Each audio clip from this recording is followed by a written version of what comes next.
Дараагийн юу нь болохоор ажилд орж хүний доор суралцах хэрэгтэй юм болов уу гэсэн нэг асуулт байна. Тийм учраас хүмүүс нөгөө бэрхшээл авчирдаг шүү дээ, тий? Хүний доор ажиллаад ирээд хүний доор суралцах хэрэгтэй юм болов. Тийм учраас айгүй олон хүмүүс нөгөө ажил хийгээл идэг хизээш бизнес руу ордоггүй. Тэгээ сүүлдээ ямар туршлага хайгаад байгаагаа дараг мэдхээ байждаг.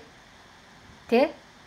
Ямар туршлага хайж энд ажил олсон нөгөө туршлага олох гэж ажилласан ажил маань ч ерөөсөө авсан туршлагач байхгүй, бахархаад ахчин байхгүй хэдэн жилийн дараа нэг хөгшөрсөн ядарсан мөнгөгүй юм л хэвээрээ идэв штэ тий. Тэгэхээр тэрний хариулт нь юу гэж хэлэх вэ? За би өөрийнхөө хариултыг өгье за. Би ямар ажлын туршлагыг суралцах хэрэгтэй байна. Тэрийг бид нар мэдчихэж тэр ажил руу орох хэрэгтэй байгаа байхгүй юу? Ажил болгон хүн туршлага өгдөггүй.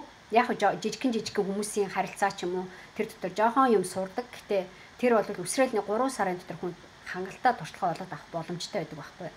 Тэгэхээр тэр туршлага олоод авчихвал би яг юу хийх гээд байгаа вэ гэдгийг мэдэх хэрэгтэй байна. Ямар туршлага суралцах гээд байгаа? Нэгдүгээрт те хүний доор суралцах гээд байгаа шүү дээ. Тэ ямар нэгэн шийдвэр гаргаад богино хугацааны амлалт тавьж байгаа байхгүй юу? Энийхээ дараа би ийм юм хийх гэж байгаа, бизнес хийх гэж байгаа гэдгийг мэдэх хэрэгтэй байгаа байхгүй юу? Надад яг ямар туршлага дутагдаад байгаа учраас хүний доор би ажиллах хэрэгтэй, суралцах хэрэгтэй байгаа юм. Тэ? Тэгвэл тэрийг мэдэхгүй бол бид нар нэг ажилд орчдөг 5 жил, 10 жилийн дараа яг нөгөө анх бодож исэн бодол чи өөрчлөгдсөн. Орцсон юм ч байхгүй, дахиад туршлагагүй хിവэрэл байгаа байхгүй юу? Хүний доор суралцаад ажиллаад амьдраад байгаа мөртлөнгөөсөө амьдрал дээр гараад бизнес хийдэг туршлага биш, ажилтан байх туршлагыг л олж авч байгаа байхгүй юу? Бизнес хийнэ гэдэг чинь шал өөр туршлага байхгүй юу? Ойлгож байна уу хүмүүсээ? Тэгэхээр асар их айгүй олон хүмүүс бизнес хийнэ гэдэг бизнес хүний доор ажиллах уу эсвэл бизнес хийх үү гэдэг юм дотор зөв хүний доор ажиллахад хялбархан байгаад байгаа юм шиг эрсдлийг өөрөө даахгүй тэгсэн мэт амьдралаараа эрсдэл тавиад яваад байгаа байхгүй юу? Амьдралаараа тэр одоо юу гэдэг асуудал дотроо ингээд эргэлдээл яваад байгаа. Ерөөс тэрнээсээ дэше гардагчгүй тий? Тэгэхээр айгүй харамсалтай байгаа зү тий? Тэгэхээр би ямар ажлын туршлага суралцах хэрэгтэй вэ гэдгийг мэддэггүй учраас бид насаараа тийм нөгөө хүнд ажиллах хэмжээний мэдлэг туршлагыг суралцдаг. Хизээч бизнес эрхлэх хэмжээний туршлагыг суралцдаггүй байхгүй юу? Тэр нь хангалттай байж чаддаггүй. Ойлгогдож байна уу? Тэгэхээр бизнес хийн хүнд ажиллана гэдэг бол хоёр өөр байхгүй. Сэтгэлгээч өөр, хийдэг юм ч өөр, туршлагын хувьд ч өөр байхгүй юу?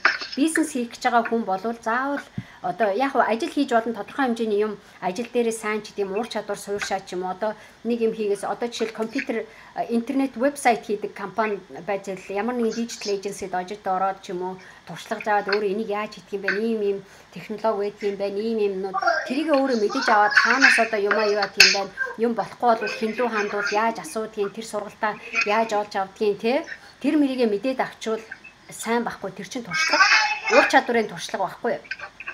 Уур чадвартай болцсныхаа дараа тэр уур чадвараа зах зээл дээр гаргаж ирээд бизнес болгож хувиргана гэвэл арай өөр байхгүй юу? Тэ?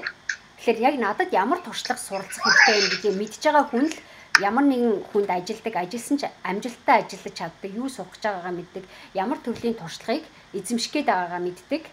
Тэ? Тэгээд тэр туршлагаа олж авсныхаа дараа бизнес хийхэд хизээ бэлэн болсноо мэдэрч чаддаг байхгүй юу? Тэгэхээр зөвхөн дөнгөж сая хэлсэн тайлбар бидний дөнгөж сая ярьсан энэ тайлбар бол өчнөө олон хүмүүсийн 5-10 жилийн амьдралыг нөхөх хэмжээний шийдвэр байгаа байхгүй юу?